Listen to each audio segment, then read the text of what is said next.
Salut les championnes, quelle joie de vous retrouver dans cette chambre des secrets où nous nous cachons depuis des semaines pour être à l'écoute du Saint-Esprit, être à l'écoute de tous les conseils que notre Dieu a pour nous, pour faire de nous des femmes extraordinaires, des femmes qui règnent dans tous les domaines où il nous a positionnés. Ce soir encore, je crois que notre Dieu va nous conduire dans plus de profondeur, plus d'intimité avec lui, mais aussi plus de révélation pour manifester tout le potentiel qu'il a mis en nous. Alors, si tu viens de nous prendre en cours, reste en place, reste connecté parce que ce soir, nous allons partager des choses très, très fortes. Alors, parce que tu es une femme de bénédiction, parce que tu es une femme extraordinaire, je sais que tu ne veux pas garder ces secrets pour toi seule. C'est la raison pour laquelle tu vas liker cette vidéo, tu vas inviter des amis, tu vas la partager afin que de nombreuses femmes puissent profiter de toutes ces bonnes choses que le Seigneur nous dit en ce lieu. Et nous l'avons dit, nous sommes dans la présence de Dieu. Nous voulons donc invoquer davantage sa présence dans nos cœurs, dans nos esprits. Nous voulons nous disposer davantage à être à son écoute. Et c'est la raison pour laquelle nous allons donc nous disposer en lui confiant ces moments. Tu vas donc prendre la position qui te sied. Tu peux rester debout, tu peux t'asseoir, tu peux te coucher, tu peux te mettre à genoux et élever la voix pour demander simplement au Saint-Esprit de prendre le contrôle de ce moment. Père, nous voulons te dire merci. Merci Seigneur Saint-Esprit. Viens et prends la place du roi dans ce lieu. Sois le seul maître à bord, le seul roi, le seul Seigneur, ô Dieu vivant. Et c'est pour toi que nous sommes là, papa, parce que tu nous as donné rendez-vous ce soir pour parler à nos cœurs, pour nous restaurer, pour nous délivrer, pour nous étirer et pour nous propulser vers les destinées extraordinaires que tu as prévues pour nos vies. Merci notre Dieu de bénir ces instants. Prends le contrôle de toutes choses et à toi seul soit honneur, louange et gloire. Béni sois-tu Seigneur Dieu Tout-Puissant. Au nom de Jésus, j'ai prié. Alléluia. Tu vas acclamer le Seigneur de là où tu es et tu vas envoyer un mot sur le chat pour souhaiter la bienvenue à ta sœur parce que nous sommes en train, n'est-ce pas, de former la communauté des femmes du secret.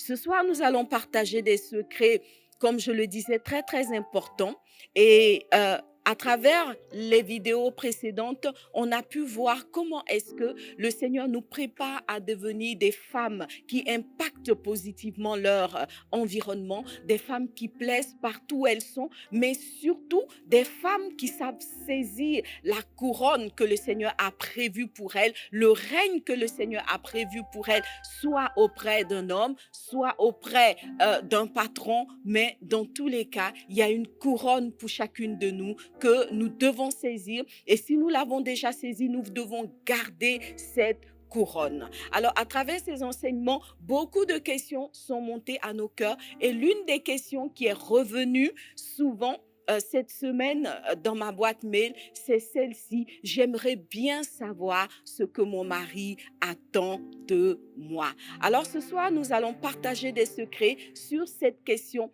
Qu'attends-tu de moi, chérie? Qu'attends-tu de moi? C'est la question que chaque femme voudrait poser à l'homme de sa vie. Alors, si tu es une femme mariée, ce soir, cette capsule est particulièrement pour toi. Si tu es une femme en cheminement, tu chemines avec un fiancé, tu es en voie de fiançailles, tu n'es pas encore mariée, mais tu es en voie pour te marier, cette capsule est pour toi. Et si tu es tout simplement une femme qui attend encore l'âme sœur, cette capsule est absolument pour toi parce que tu auras l'avantage d'avoir su avant de rentrer dans le mariage. Alors ce soir, c'est une capsule, oui, je dirais qu'on pourrait orienter mariage parce que ça va répondre aux questions que la femme se pose concernant ce que son homme attend d'elle. Qu'attends-tu de moi, chérie? C'est 6 choses que nous allons voir, 6 choses que chaque homme attend de sa femme. Alors, installe-toi pour Secret de femme. Que Dieu te bénisse abondamment.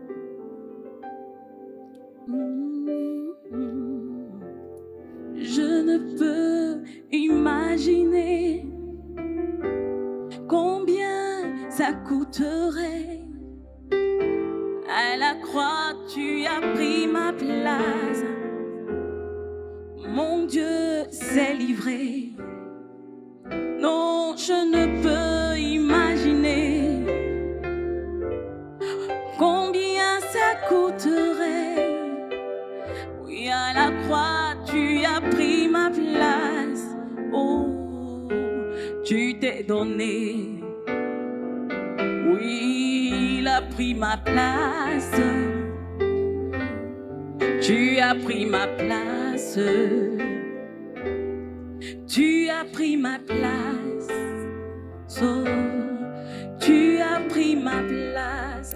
Seigneur, ce soir, nous voulons nous Tu es disposer. fidèle. Nous voulons nous disposer à être à ton écoute, Père. Fidèle. Parce que tu es celui qui a payé le prix. Tu es fidèle. Tu as payé le prix de tous nos échecs, Papa. Fidèle. Tu as payé le prix de tous nos manquements. Jésus est Tu as payé le prix fidèle. de nos erreurs, ô Dieu vivant. Mon Jésus Et en est toi, nous retrouvons la fidèle. victoire. Mon Jésus Victoire que tu as est acquise au prix de ton fidèle. sang, Seigneur. Mon Jésus Oui, tu as est pris notre place, fidèle. Papa. Tu es amour. Tu as pris ma place Tu es sur le bois de l'échec conjugal. Tu as pris ma place, amour. oh Dieu, sur le bois du célibat chronique. Tu es amour. Tu as pris ma place, Père, sur le bois de la frustration. Mon Jésus est amour. Tu as payé le prix Mon par amour Jésus pour est moi. amour. Et ton amour, Seigneur, Il est m'a apporté une amour. réponse. Ton amour m'a donné la Jésus victoire est amour. au prix de ton Amour. sang qui a Mon coulé sur cette Jésus croix. est amour. Non, Père, je ne peux pas Jésus imaginer est amour. le prix de ce que tu as payé, Papa, pour que Il j'entre est dans la amour. victoire. Oh, Et je saisis cette il victoire est ce amour. soir. Je la saisis par la Je foi. ne peux imaginer Non, Père, je ne peux combien imaginer. ça coûterait. À la croix, tu as pris ma place. Tu t'es donné. Tu t'es donné pour moi, Je Seigneur. ne peux imaginer C'est mon plus grand bien. tous ces coups que tu as portés. C'est ce sur quoi je compte, Papa. À la croix, tu as pris ma place. C'est dans ton sacrifice, Père, que je tire ma Jésus force s'est donné. et mon espérance pour un avenir meilleur. Tu as pris ma place. Oui, Papa, tu as déjà payé Tu as le pris prix. ma place. Tu as pris ma place, Père. En jugement, Pour que je tu sois as pris rayonnante ma place. maintenant. Tu as pris ma place, Papa, pour que maintenant je sois victorieuse. Tu as pris ma place. Tu as pris ma place. Non, la défaite n'est plus mon partage. Tu as pris ma L'échec place. n'est plus mon partage. L'incapacité Tu l'as n'est plus mon fait. partage, Tu- Seigneur. Tu es fidèle. Fidèle. Seigneur, tu es fidèle. Tu es fidèle. Tu es fidèle pour moi, oh Dieu. Tu es fidèle pour ma sœur, Dieu. Mon Jésus Et en toi, est Papa, fidèle. nous triomphons. Mon Jésus En toi, est nous fidèle. triomphons. Et nous Mon triompherons Jésus encore, oh est Dieu vivant. Fidèle, Merci, Jésus. fidèle, fidèle. Alléluia. Tu es fidèle, Seigneur. Tu es fidèle, Papa. Tu es fidèle, Seigneur. Tu es fidèle, fidèle, fidèle, fidèle, Seigneur. Tu es fidèle. Tu es fidèle. Hey, tu es fidèle, fidèle, fidèle. Tu es fidèle. Merci, notre Dieu.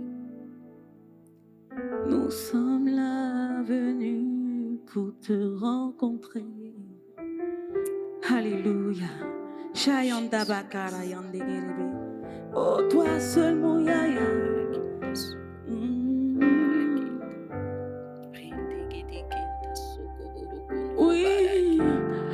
sommes là, venus pour te rencontrer. Ya ya eh, eh. Ya ya eh.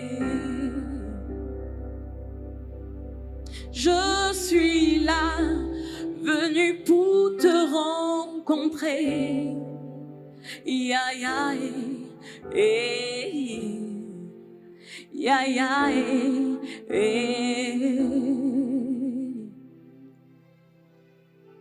Nous sommes là, venus pour te rencontrer. Ya ya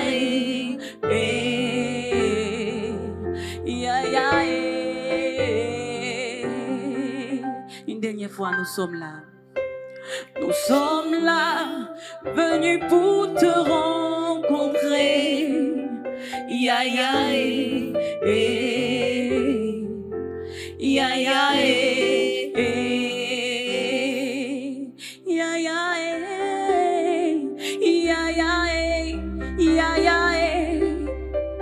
ya ya ya l'ami fidèle. Ya ya oh ya ya ya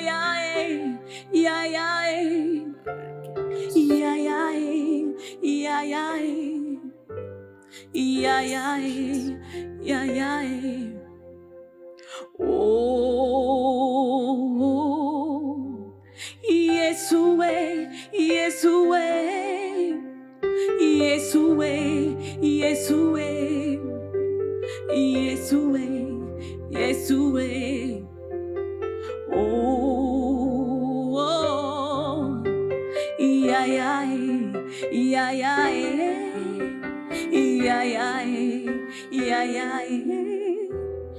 ya ya ya ya oh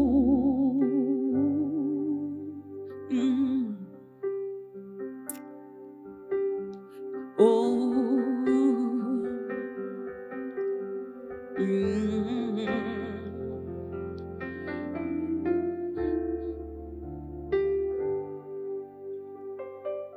Je ne peux imaginer combien ça coûterait. Et à la croix, tu as pris ma place.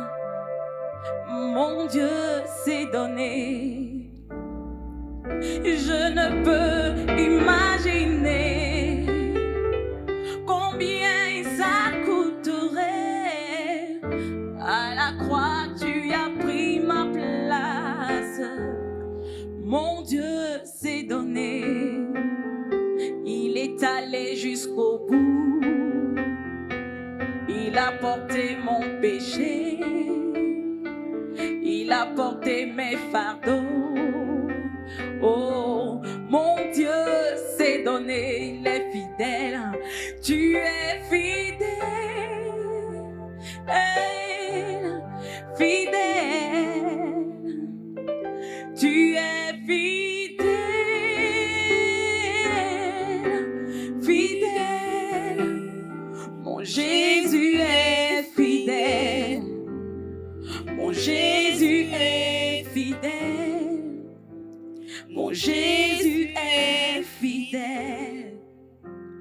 Mon Jésus est fidèle. Bien-aimé, lève la voix et proclame la fidélité de ton Dieu.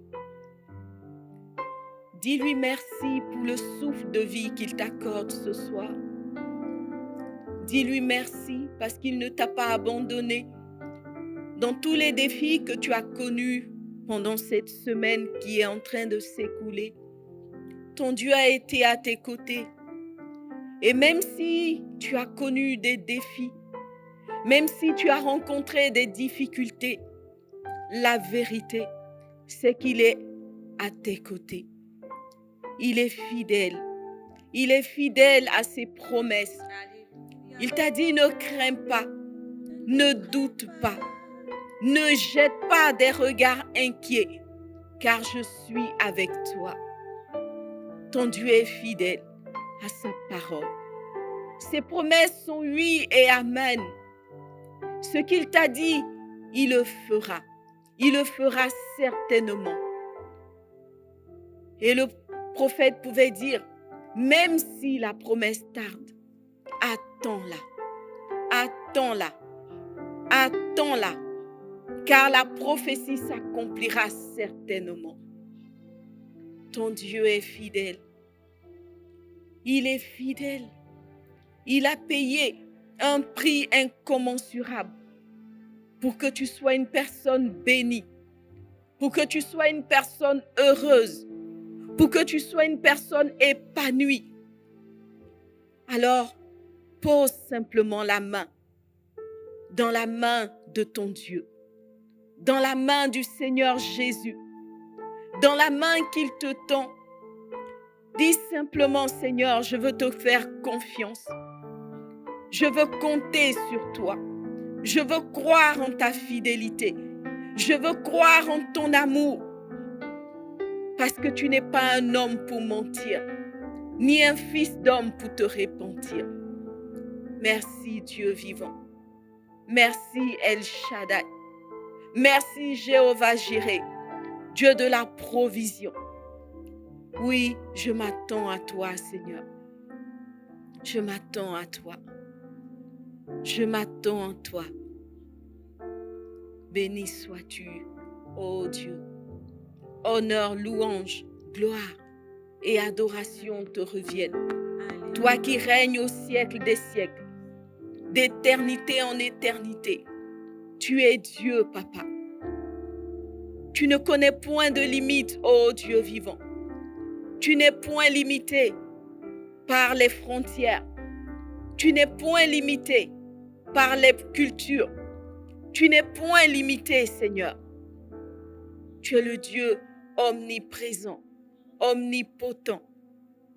Et en tout lieu, tu répands ta grâce ce soir, Seigneur. Merci de bénir une femme qui est connectée ce soir. Merci de permettre qu'elle ne reparte pas de ce lieu tel qu'elle est venue, Papa. Merci parce que tu remplis, tu équipes, Seigneur. Tu, ô Dieu de gloire, tu disposes le cœur d'une personne à entrer pleinement dans sa destinée. Merci notre Dieu. Et quelqu'un dit Amen. Amen.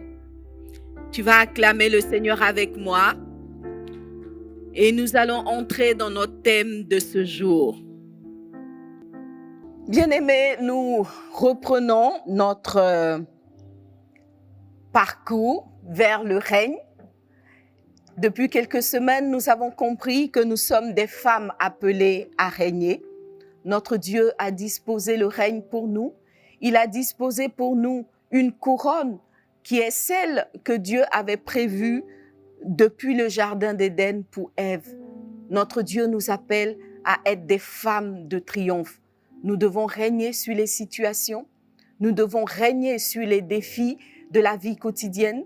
Nous devons régner dans notre environnement et, comme le Seigneur l'a dit, être à la tête parce que c'est ce que Dieu a prévu pour nous. Mais bien sûr, nous l'avons compris, en tant que femmes, nous ne sommes pas forcément le chef dans l'environnement où Dieu nous a placés, mais en tout cas, il nous a équipés pour le règne. Et nous voulons régner en tant que ces reines-là qui, comme Esther, peuvent être des instruments efficaces entre les mains du Seigneur. Alors ce soir, nous allons continuer notre thématique qui est celle de savoir ce que les hommes attendent de nous, ce que les hommes aiment chez les femmes, parce que si tu n'es pas une femme, tu es un homme, et si tu n'es pas un homme, tu es une femme. Cela veut dire qu'en tant que femme, dans ton environnement, il y aura toujours des hommes, et si tu es marié, il y aura cet homme-là, cet Assyrus, ce Adam que le Seigneur a positionné dans ta vie. Si tu n'es pas encore marié et que tu en marches vers le mariage, cet homme aussi, qui est l'homme de ta vie, est certainement à tes côtés. Et nous avons toutes, en tout cas, pour celles qui sont remplis de l'Esprit de Dieu, nous avons toute envie d'être ces aides, ces Ézers, ces femmes extraordinaires que Dieu a préparées pour cet homme spécial. Alléluia. Ce soir, nous allons étudier 6 choses que chaque homme attend de sa femme. Oui, bien aimé, la semaine dernière, nous avons parlé de ce que les hommes aiment chez les femmes. Nous n'avons pas pu tout aborder et plusieurs parmi vous ont manifesté le désir que nous puissions rester dans cette thématique-là. C'est vrai que ce soir, nous avions prévu autre chose, mais nous allons suivre vos besoins, ou je dirais nos besoins à toutes, et continuer dans ce thème-là pour pouvoir être des femmes efficaces, pour pouvoir être des bonnes femmes, des femmes bénies auprès des hommes que le Seigneur a prévus pour nous. Donc, qu'est-ce que un homme attend de sa femme? Ou si chacune de nous devait poser directement la question à son conjoint, à son fiancé, à son cheminant, ce serait « Chérie, qu'attends-tu de moi ?» Nous allons procéder comme la semaine dernière. C'est vrai qu'aujourd'hui, nous avons prévu parler de 6 choses, mais parce que nous voulons nous laisser conduire par l'Esprit, nous avons encore positionné, nous avons mis dans ce saladier les différents points, voilà, que nous sommes censés évoquer. Nous allons donc continuer à tirer pour que le Saint-Esprit puisse conduire nos mains et répondre aux questions qui sont attendues ce soir par une femme quelque part. Voilà, donc on a 6 points que je vais pas les citer. Voilà, je vais pas les citer, on va les découvrir au fur et à mesure. Donc si tu es prête, on va y aller ensemble pour répondre à ces questions. C'est un peu une session de questions-réponses en quelque sorte. Donc, il y a 6 points que nous allons aborder ce soir et nous allons commencer à les aborder. L'objectif, c'est que, je l'ai dit, c'est que chaque femme puisse vivre en symbiose, en bonne harmonie, en bonne relation avec l'homme de sa vie. Et cela va chercher un profond engagement de la femme. Cela va chercher aussi une connaissance, n'est-ce pas, du cœur de l'homme, parce que on ne peut pas plaire à une personne à sa propre recette. Pour plaire à quelqu'un, il faut faire les choses que cette personne aime. Il faut être en train de faire ce que cette personne-là attend de nous. Et c'est à ce prix-là, en tout cas, que nous pouvons, n'est-ce pas, toucher le cœur de cette personne et entrer pleinement dans ses bonnes grâces. Il est évident que dans le livre d'Esther, la particularité de Esther a été qu'elle a réussi à retenir l'attention du roi Assyrus au milieu de toutes les nombreuses candidates qui étaient là. Et comment est-ce qu'elle y est arrivée? Nous sommes en train de le décortiquer pas à pas, mais ce qui est sûr, c'est que dans l'ensemble des choses que Esther a faites, elle a touché le cœur d'Assyrus. Alors, qu'est-ce que les hommes attendent des femmes ou qu'est-ce que l'homme de ta vie attend de toi? C'est maintenant. Voilà, la première chose qu'il attend de toi, je viens de... Aïe, aïe, aïe. Bon, les sœurs, on va tricher un peu. Parce que ça là, je ne voulais pas répondre ça tout de suite. Tu veux savoir ce que c'est? J'ai déjà jeté dedans. Alors, on va tirer à nouveau parce que je ne voulais pas introduire le débat sur ce sujet. On va avancer un peu, j'espère. Ah, mais bon, c'est vrai qu'il faut faire confiance au Saint-Esprit. Bon, pardonne-moi, Seigneur. Ok, voilà. Donc, on y va. On va prendre un autre bout de papier. Faisons confiance au Saint-Esprit. Nous croyons que le Seigneur nous permettra de tirer chaque fois l'élément qui va venir être une bénédiction dans la vie de plusieurs femmes qui sont en ligne ce soir. Alors, qu'est-ce qu'un homme attend de sa femme? Premier point que nous allons aborder ce soir, il veut une amie, une campagne de jeu et de détente. Voilà, donc je sais que tu as commencé à sourire. Voilà, c'est un élément très, très important. Et c'est la base même du mariage, c'est la base de la relation en général et de la relation entre un homme et une femme en particulier. Nous savons très bien que l'une des choses pour lesquelles le Seigneur a suscité à Adam, Ève, c'est le fait que Adam était seul. Mais le seul dont il s'agit n'était pas un seul absolu.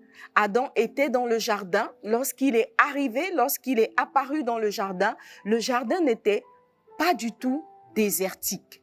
Il faut le savoir. Le jardin n'était pas désertique. Il y avait tous les animaux que le Seigneur avait créés. Et si on s'en tient à l'échange qu'il y a eu entre la femme et le serpent, on peut imaginer donc qu'à cette époque-là, l'homme communiquait avec les animaux, l'homme avait la capacité de parler certainement avec le règne animal. En tout cas, il y avait une communication possible, semble-t-il. Mais malgré cette communication, malgré le nombre d'espèces et d'individus qui étaient dans le jardin, il y a une chose qui était évidente dans la vie de Adam et que Dieu a remarqué, c'est qu'il était seul. Il se sentait seul. Alors Dieu a dit, il n'est pas bon que l'homme soit seul. Je lui ferai une aide semblable. En disant je lui ferai une aide semblable, la première chose à laquelle Dieu voulait répondre, c'était de donner à Adam une amie, une partenaire de vie, un vis-à-vis, quelqu'un avec qui il pourrait échanger, se comprendre et pourquoi pas passer du bon temps, du bon moment. Alors, il faut savoir que dans un couple, lorsqu'il n'y a pas d'amitié entre les conjoints, entre les époux, ce couple-là est presque voué à l'échec.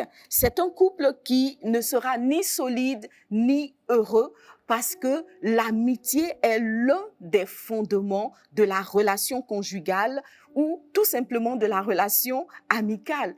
Voilà. Donc, si tu es fiancé, il faut savoir que l'homme avec lequel tu chemines recherche une amie, une compagne de jeu et de détente. Malheureusement, il arrive que souvent dans les couples, les conjoints ne sont pas des amis. Il est absolument nécessaire que les conjoints soient des amis. Et en fait, le couple idéal, ou je dirais la relation idéale, c'est celle-là qui s'est bâtie justement sur l'amitié. En tout cas, la genèse idéale d'un couple, c'est que ce couple-là ait commencé d'abord par une relation amicale. En fait, si tu es en train de cheminer avec quelqu'un, si tu es dans une période de fiançailles avec un homme, assure-toi de trouver les clés pour être ami avec cette personne-là. L'amitié a ceci d'avantageux, c'est que on pardonne beaucoup de choses à un ami ou à une amie. Voyez, quand on est ami, on est moins rigoureux que lorsque on est dans un autre type de relation. Alors, si tu es ami avec ton conjoint, tu vas te rendre compte que la vie sera beaucoup plus facile parce que il va tolérer beaucoup de choses qui peuvent être comme des défauts ou des insuffisances dans ta vie. Alors, l'amitié va consister à quoi? Va consister à avoir une relation de complicité. Ça va consister à être à l'écoute l'un de l'autre. Ça va consister à échanger des paroles amicales, à avoir des attitudes amicales. Voyez, il est dit par exemple que concernant Abraham et Sarah, une fois, alors qu'ils étaient peut-être à la fenêtre de leur maison, le roi Abimelech les a vus échanger. Il les a vus échanger et la Bible dit qu'ils étaient en train de plaisanter ensemble. Voyez? Donc, la plaisanterie, en fait, le fait de pouvoir plaisanter, de pouvoir se taquiner, de pouvoir se faire des blagues, relève en fait de l'amitié. Donc, ma sista, tu dois savoir que si tu veux garder la couronne de reine, tu dois restaurer la relation amicale entre ton conjoint et toi si elle existait auparavant. Et si elle n'a jamais existé, tu dois tout faire pour que vous puissiez devenir des amis. C'est-à-dire que vous ayez des moments de partage ensemble, des temps de jeu ensemble, des temps de complicité amicale, une belle amitié garantie. Un beau couple garantit la solidité du mariage et garantit la couronne sur la tête de la reine que tu es. Voilà. Donc, il faut prendre le temps de se rapprocher de ton conjoint, de te rapprocher de ton fiancé. Si la distance avait commencé à se créer, parce que au fond, l'homme recherche une amie. Et quand l'amitié manque dans le couple, c'est l'une des raisons qui va justifier le fait que l'homme soit constamment dehors ou qu'il aime en tout cas être loin de la maison. Alors, quels sont les éléments qui vont venir ronger l'amitié, qui vont venir s'opposer à l'amitié?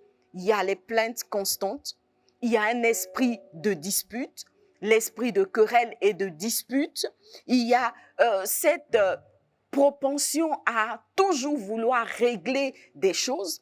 Il y a aussi le fait d'être trop sérieuse.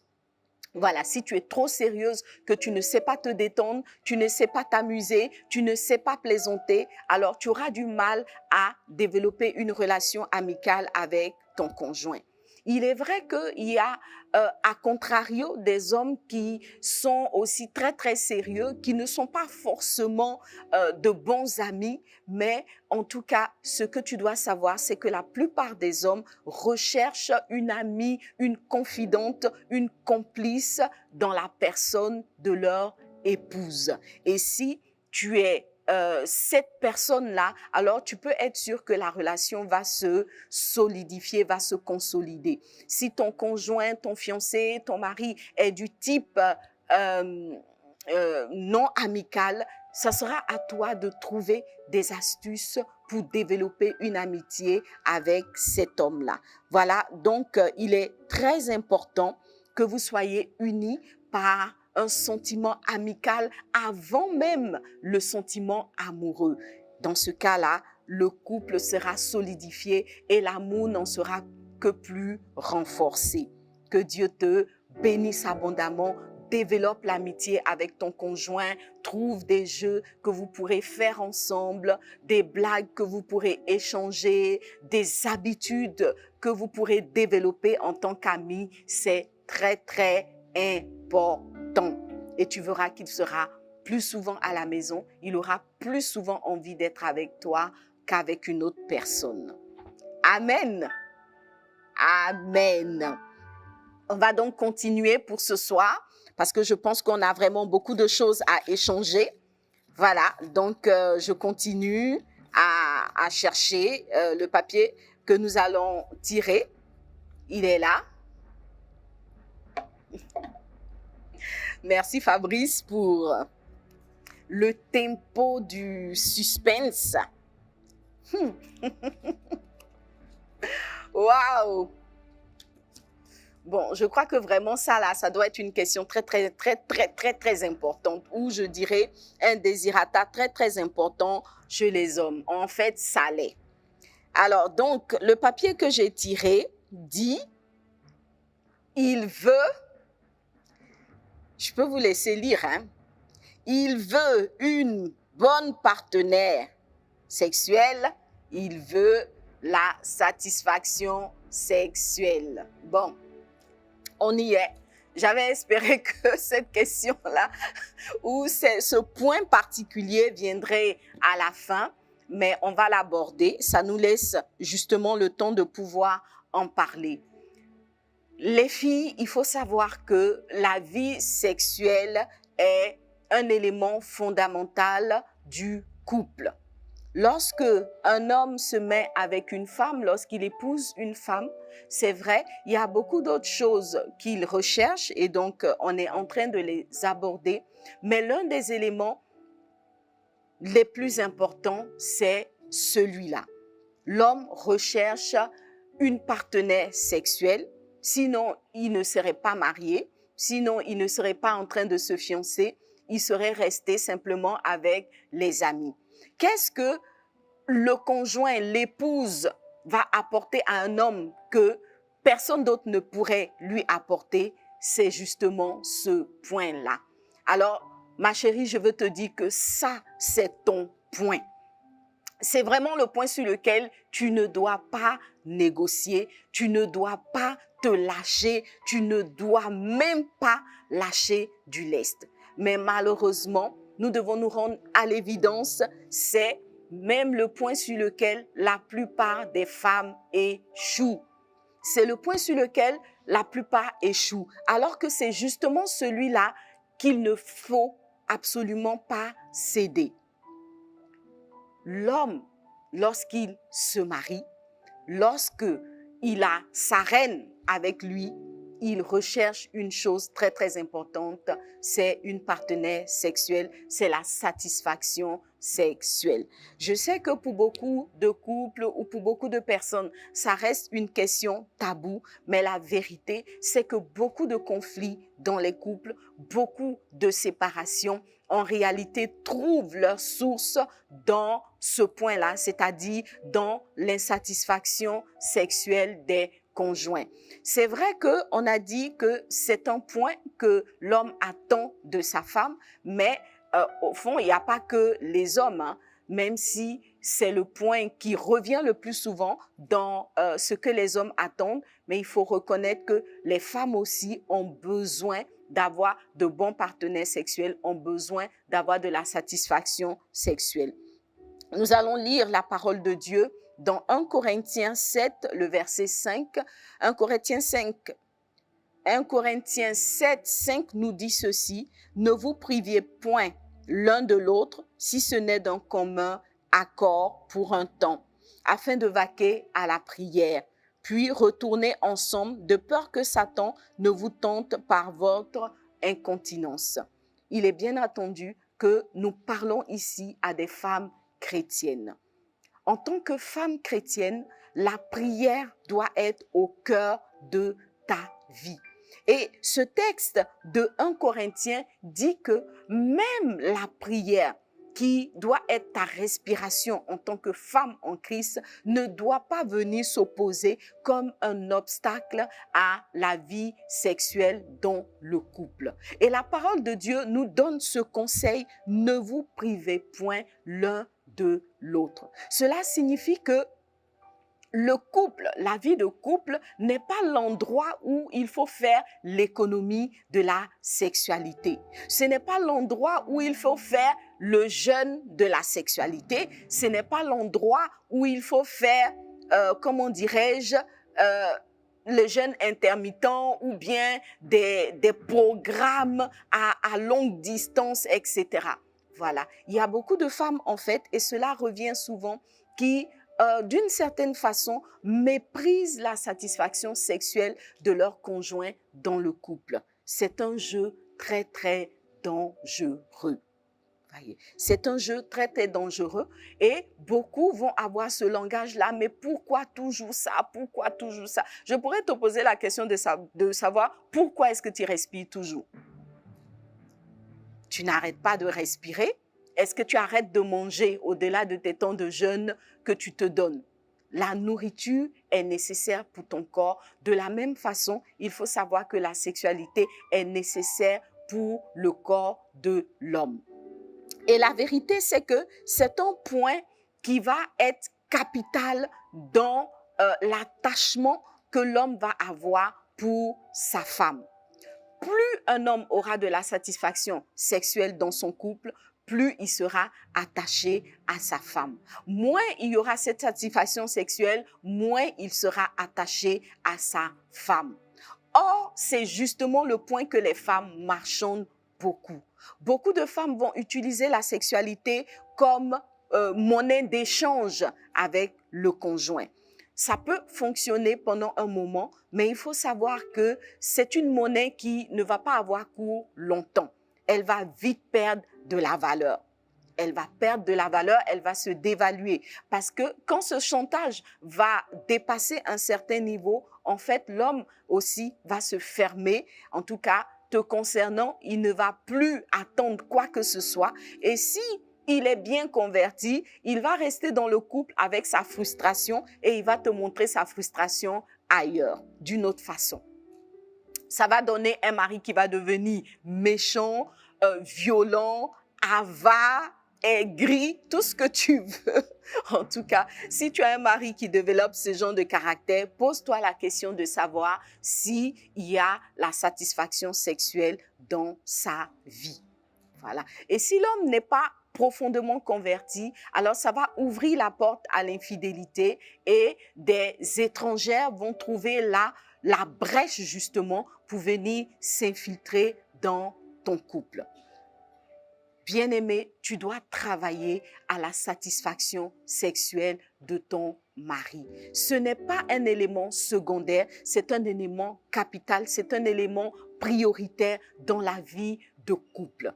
Tu dois t'arranger dans ton programme à toujours garder quelque part dans ta tête de la place pour cette activité.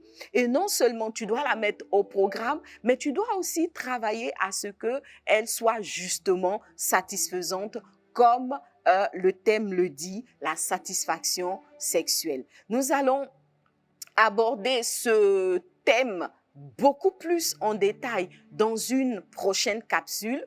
Et vu que c'est un thème assez sensible, nous allons le développer, mais ça va donner, en fait, pour pouvoir suivre cette capsule, il va falloir s'inscrire pour recevoir un lien spécialisé, un lien dédié. Voilà, donc on va en parler. Alors, moi, je dis, Esther était avec beaucoup d'autres femmes à aller vers Assyrus. Et Assyrus n'a fait son choix que après avoir passé une nuit avec Esther. Alors, en tant que femme, tu dois prendre le temps de te poser la question de savoir qu'est-ce qui s'est passé pendant cette nuit-là. Je ne crois pas que Esther avait la plus belle des toilettes parce que je ne crois pas que la plus belle des robes de soirée ce soit dans la nuit qu'on la porte, même si elle s'appelle une robe de soirée, on ne la porte pas toute la nuit. Donc, je ne crois pas que ce soit particulièrement la toilette de Esther ou la coiffure de Esther qui est déclenché, n'est-ce pas, l'assentiment final de Assyrus. Il y a quelque chose que Esther a fait voir à Assyrus cette nuit-là. Dis avec moi, affaire à suivre. Dis affaire à suivre, tu n'es pas d'accord? Amen. Voilà donc, je vais m'arrêter là. La satisfaction sexuelle est très importante dans la vie d'un homme. Et ça fait partie des choses qu'un homme attend de sa femme. Il ne faut pas constamment remettre au lendemain. Il y a des couples dans lesquels un de nos pasteurs me parlait d'un entretien qu'il a eu avec un frère. Il disait que le frère était venu le voir parce qu'il voulait se séparer de sa femme. Et après de nombreuses questions, le frère a enfin révélé qu'il était soumis à une vie sexuelle une fois par mois. Et que rien qu'à cause de ça, il ne voulait plus de ce mariage-là. Donc, ma sœur, tu comprends que c'est un élément très, très important que nous allons décortiquer dans Secrets de femmes parce qu'il y a beaucoup de secrets attachés à la satisfaction sexuelle des conjoints. Que Dieu te bénisse. Amen. Voilà, donc nous allons continuer. Chérie, qu'est-ce que tu attends de moi? Alors, tu sais, aujourd'hui, l'un des secrets, c'est la satisfaction sexuelle. Peut-être qu'il y a beaucoup de conflits dans ton couple, il y a beaucoup de bavardages, il y a beaucoup de cris, il y a beaucoup de douleurs, mais aujourd'hui, j'aimerais que tu te poses la question de savoir si, en fait, le problème n'a pas été à ce niveau-là. Si c'est le cas, tu as encore la possibilité, je pense, de rattraper le tir si les eunuques ne sont pas passés jusqu'au 7e. Voilà, nous allons continuer et je prends un autre bout de papier.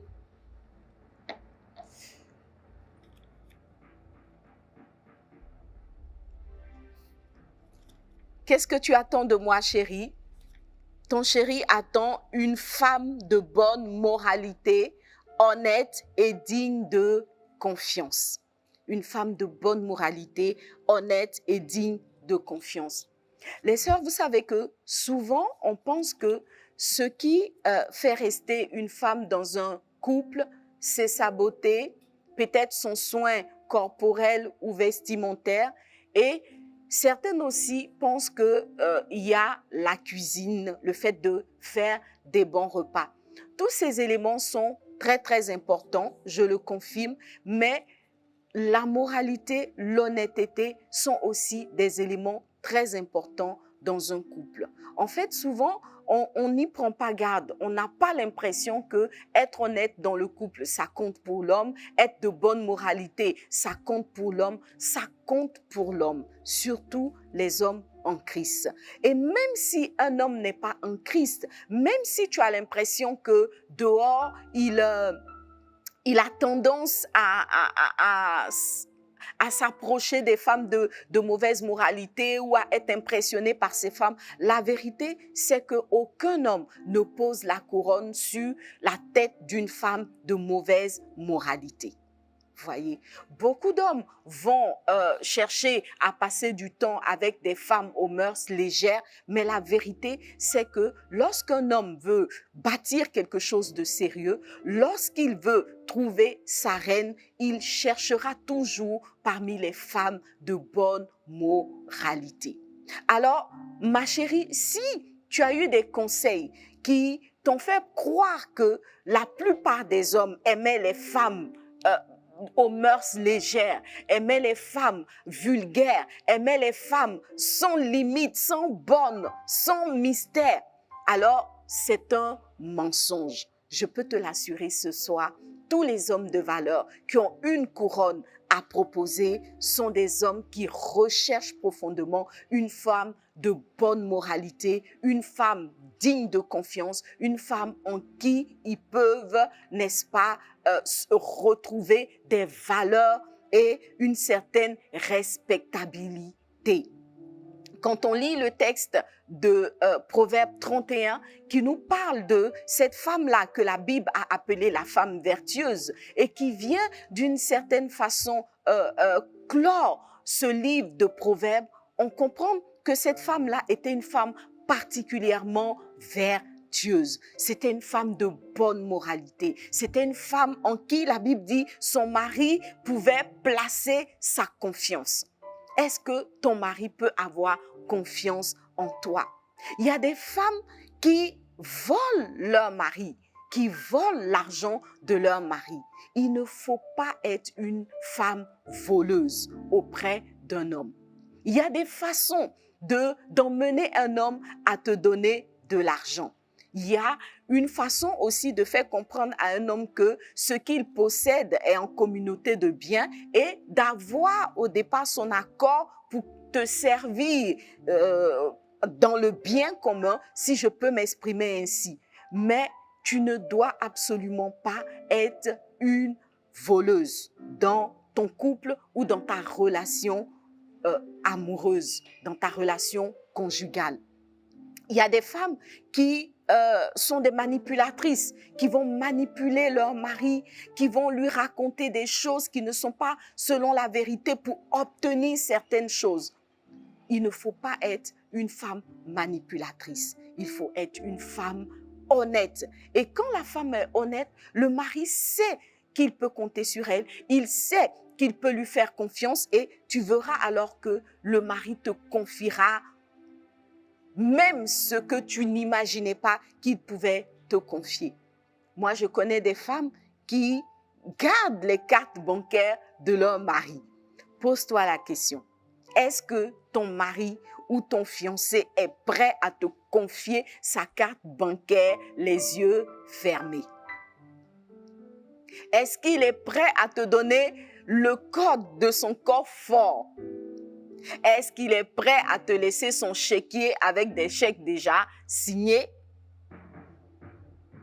Si la réponse à cette question n'est pas tout de suite oui, c'est que tu dois faire des efforts sur ta moralité, sur tes mœurs et sur, n'est-ce pas, l'honnêteté que que tu transmets dans ta relation avec ton conjoint.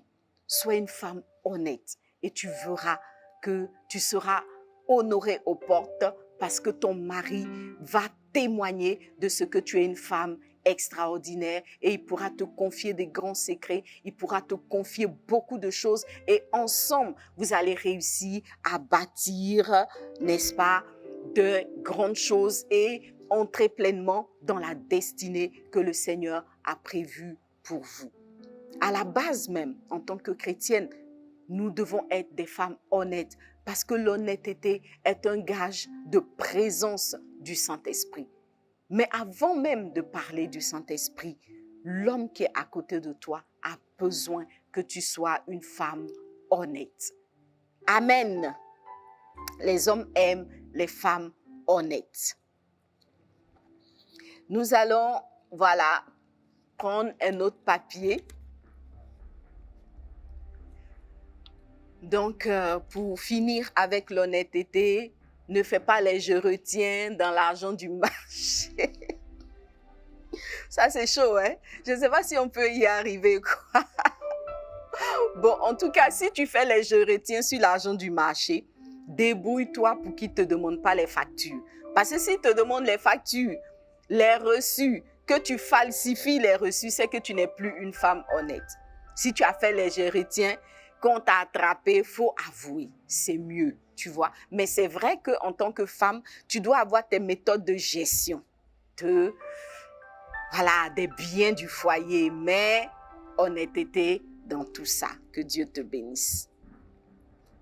Alors, chérie, qu'est-ce que tu attends de moi? Je veux de l'admiration. Voilà. L'homme attend de sa femme de l'admiration. Voici l'une des choses que les hommes attendent de leur femme. L'admiration. Qu'on pourrait combiner avec le respect. C'est vrai, le respect et l'admiration, mais il y a une petite nuance quand même entre le respect et l'admiration. On peut être une femme qui respecte son mari sans l'admirer.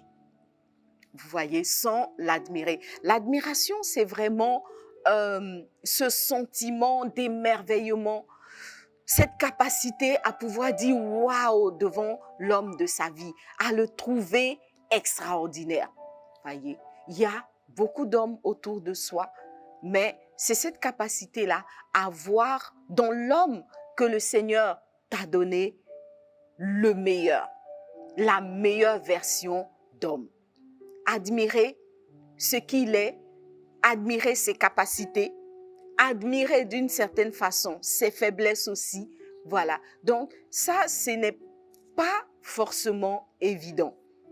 Beaucoup de femmes vont avoir plus de facilité avec le respect parce que respecter, je dirais, ça vient de l'éducation. Si une femme a reçu une bonne éducation, elle va avoir une facilité à respecter l'homme de sa vie.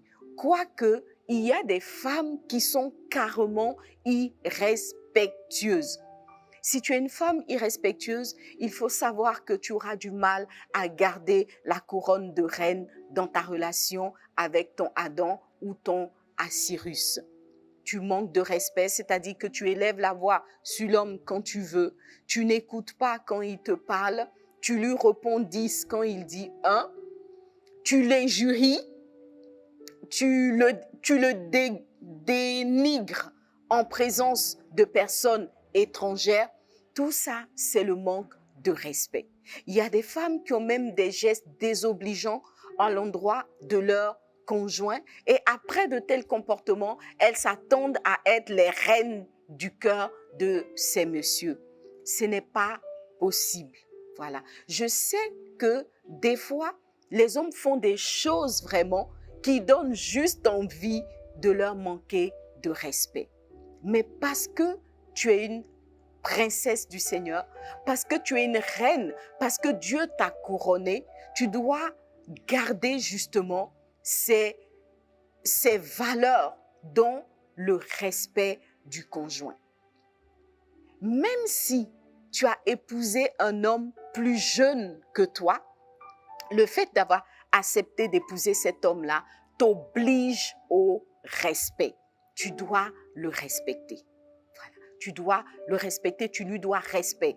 À partir du moment où on est marié avec un homme, ce n'est plus une affaire de grand frère ou petit frère, peu importe. La Bible dit que l'homme est le chef de la famille et tout chef a besoin de respect. Maintenant, au-delà du respect, il y a le côté admiration. Alors, les hommes, ils aiment les femmes qui les admirent. La Bible dit que notre mère Sarah appelait Abraham son Seigneur.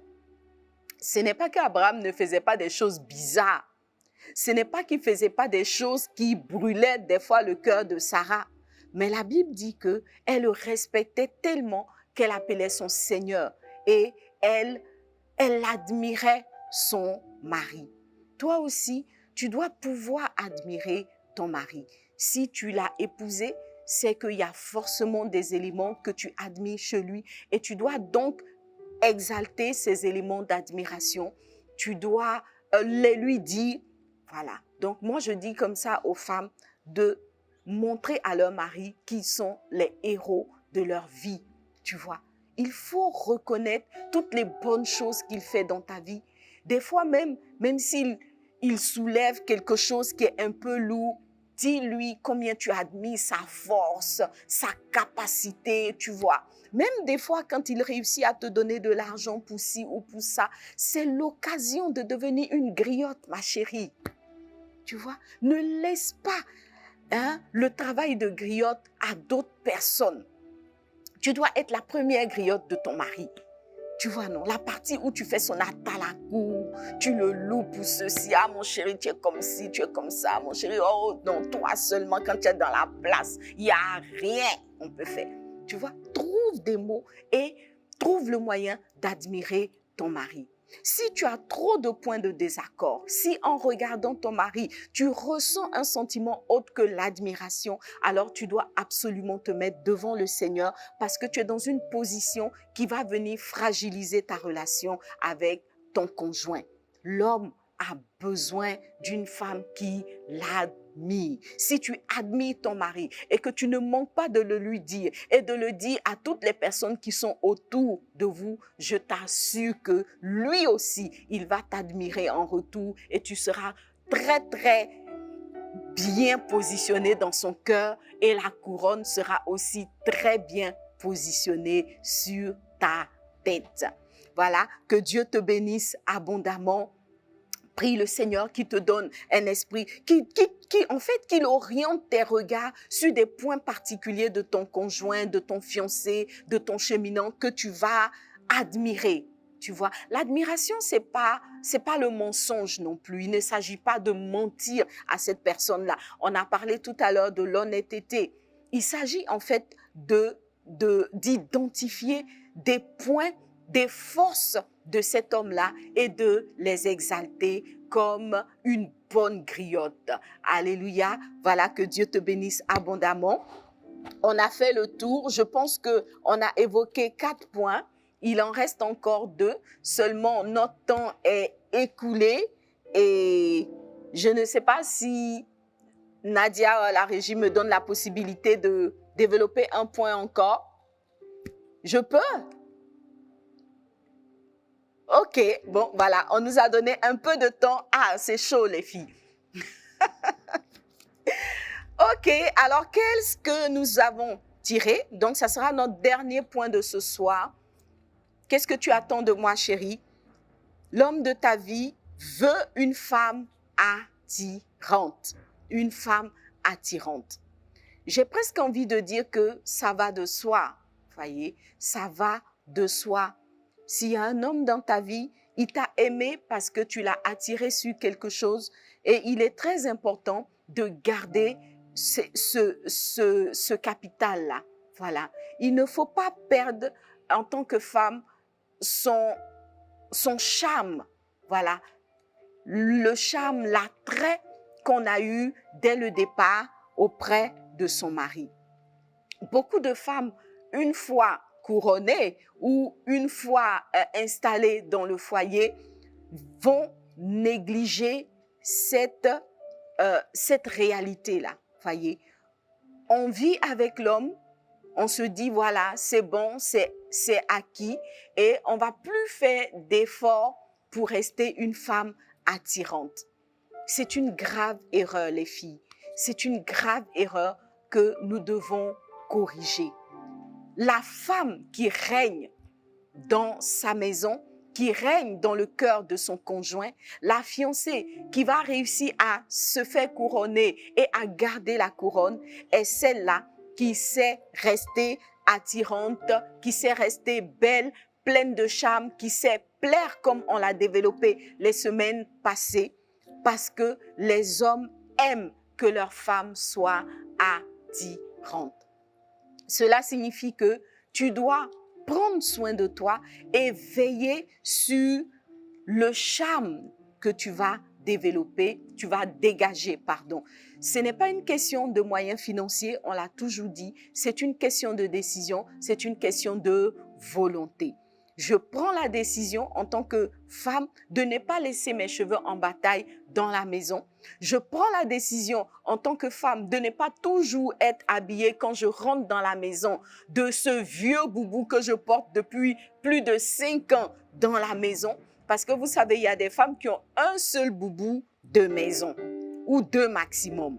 Ce qui est sûr, le mari n'a qu'à se débrouiller avec ça. Voyez, non. L'homme de ta vie veut que tu sois attirante. Alors, tu vas payer le prix pour ça. Il y a des femmes qui vont trouver que c'est du superflu de veiller à sa coiffure, de veiller à sentir bon, de veiller à avoir toujours un petit côté agréable, un petit côté attirant, etc. C'est très, très important pour pouvoir garder la couronne sur sa tête. Tu dois être attirante le jour, tu dois être attirante le soir, tu dois être attirante, si c'était possible, au réveil. Dis avec moi, Amen. Comment on fait? Il y a beaucoup de tutos, il y a beaucoup d'ouvrages.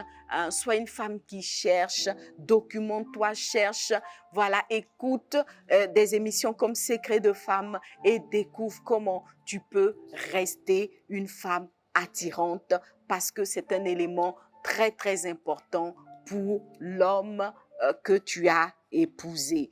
Amen.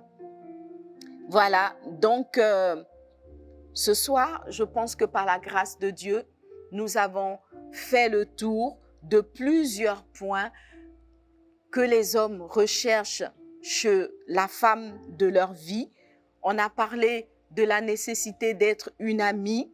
Donc, ce soir, il y a un secret dans l'amitié. Tu dois saisir l'amitié avec ton conjoint. Il y a un secret dans le fait d'être une bonne partenaire sexuelle. Il y a un secret dans le fait d'être toujours une femme attirante. Il y a un secret dans le fait d'être une femme pleine de moralité, de bonnes mœurs, d'être une femme honnête. Voici, bien-aimé, les points que ton homme attend de découvrir chez toi.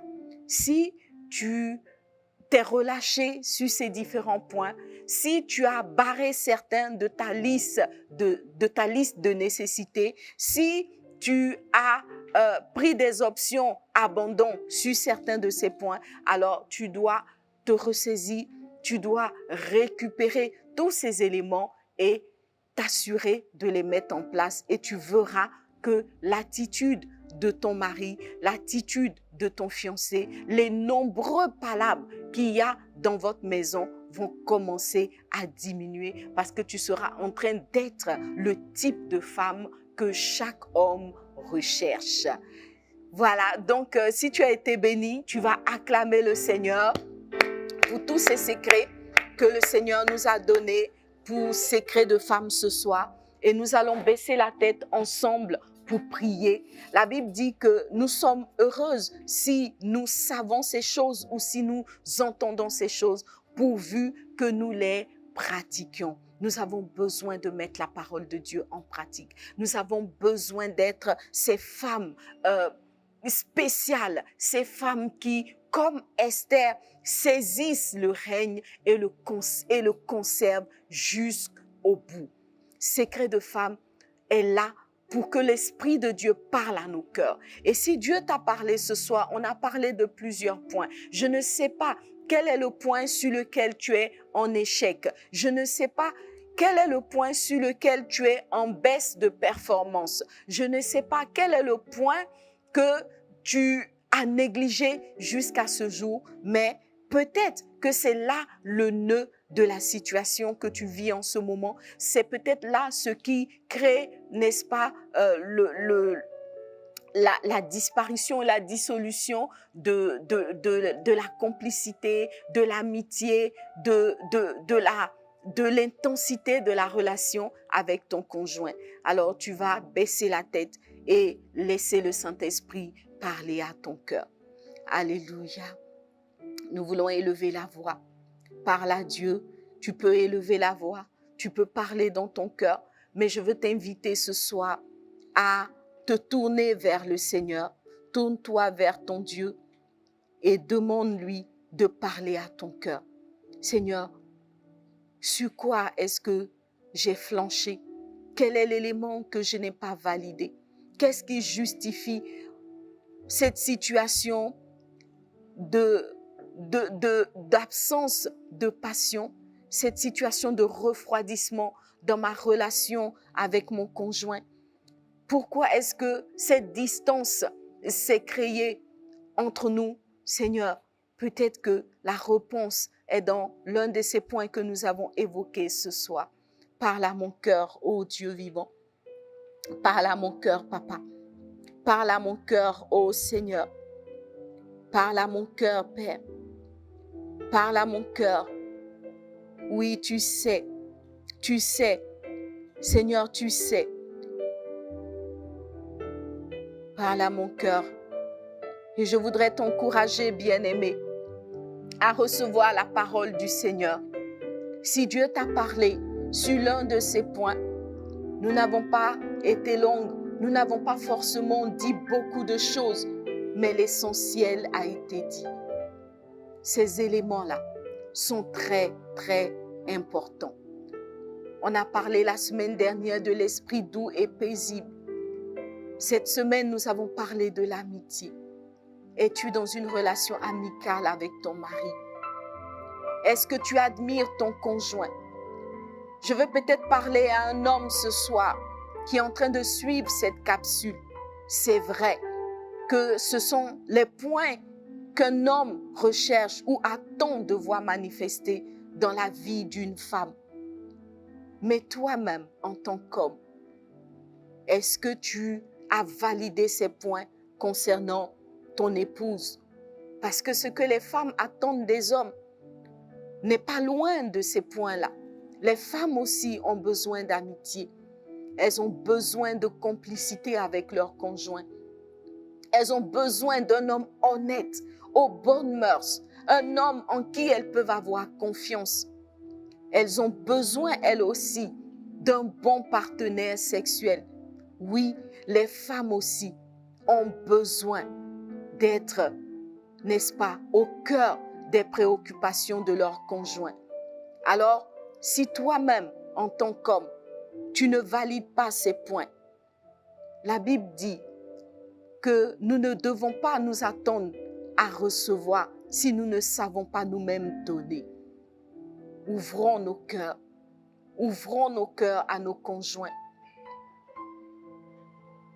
et laissons Dieu nous façonner. Laissons le Saint-Esprit nous façonner afin que nous soyons un bon mari, une bonne épouse, que nous puissions valider ces points, que l'un et l'autre attendent de voir manifester dans la vie de leur moitié.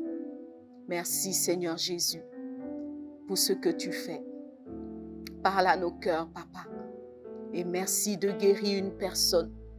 Merci de délivrer une personne qui ne savait pas être une amie. Merci de délivrer une personne de la fausseté, de la manipulation.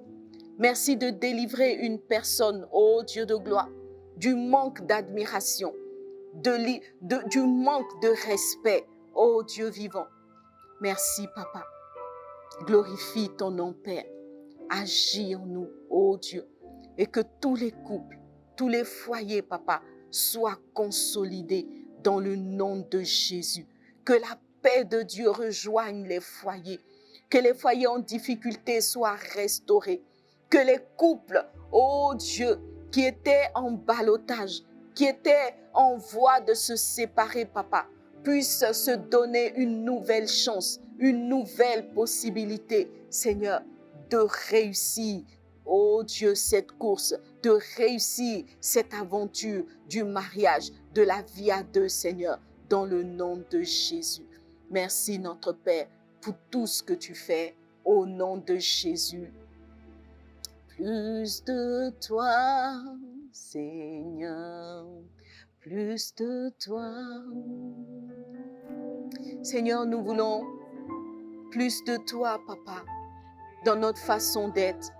Oh Père, viens donner de la flexibilité à une femme qui était devenue trop rigide, Papa. Viens sortir une femme qui s'était enfermée, oh Dieu, qui s'était retranchée dans sa caverne, Papa. Oh, reconstruis ce soir. Plus de toi, Papa. Plus de toi. Viens redonner des mots d'admiration dans la bouche de ceux qui en manquaient depuis un moment, Papa. Viens redonner de l'attention, de la douceur, oh Dieu, à des personnes qui n'étaient plus attentionnées, qui n'étaient plus doux, oh Dieu de gloire, dans le nom de Jésus, dans le nom de Jésus, dans le nom de Jésus. Oui, Père, plus de toi dans les foyers, plus de toi dans les couples, Papa, au nom de Jésus. Plus de toi, Papa, plus de toi et moins d'orgueil, oh Dieu, moins de vanité, Papa, moins de méchanceté, Père, moins de rancune, oh Dieu de gloire, sinon plus de rancune, Papa, mais plus de toi, Seigneur, au nom de Jésus.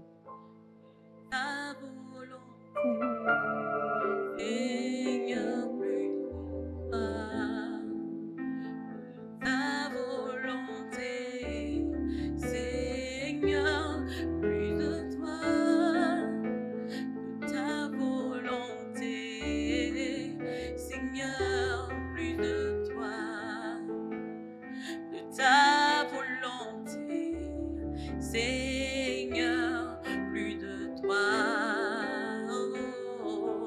plus de toi, Seigneur, plus de toi, plus de ta ressemblance, plus de toi, plus de discernement de ta voix, de ta volonté, Seigneur, plus de toi, de ta volonté, Seigneur, plus de toi. Alléluia. Nous allons acclamer le Seigneur. Sois bénie, femme extraordinaire. Sois bénie, Sista. Tu vois que toutes les recettes te sont données pour être une femme qui règne dans sa maison, qui règne dans sa relation. Et je prophétise que les ossements desséchés retrouvent vie. Tous les couples qui n'avaient plus de saveur, qui n'avaient plus de jus, qui n'avaient plus de vigueur, qui n'avaient plus de vitalité, sont restaurés ce soir dans le nom de Jésus. Alléluia.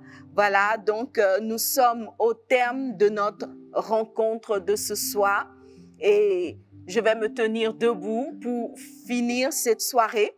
Je voudrais t'inviter à faire une offrande, voilà, à Secret de Femme. Si tu as été béni par cette capsule, la Bible dit que nous ne devons pas venir dans la maison du Seigneur les mains vides. Et ce soir, dans cette chambre des secrets que le Saint-Esprit a préparée pour nous, nous avons encore découvert des secrets. Beaucoup parmi nous ne savaient pas ces choses avant de se marier, mais maintenant que nous les savons, nous allons mettre en pratique et nous allons sceller notre victoire par une offrande. Pour toutes les personnes qui sont en cheminement, qui sont dans des fiançailles, voilà, vous avez le privilège de connaître les secrets avant d'entrer dans votre couple et je suis sûre que le Seigneur vous donnera la victoire, vous donnera des couples épanouis pour la gloire de son nom.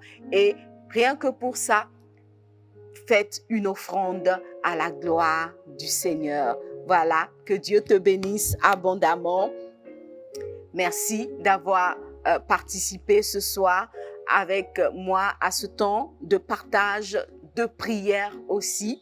Et nous voulons donner rendez-vous pour les vendredis prochains.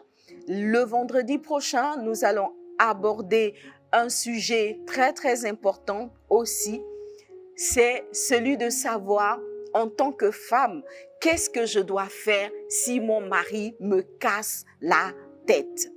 On a beaucoup parlé de la responsabilité de la femme, de ce que l'homme aime, de ce que l'homme veut. Mais quand c'est l'homme qui prend la tête, quand c'est l'homme qui est, comme quelqu'un dirait, ennui, qu'est-ce que la femme doit faire? Rendez-vous vendredi prochain à Secret de Femme. Que Dieu te bénisse abondamment.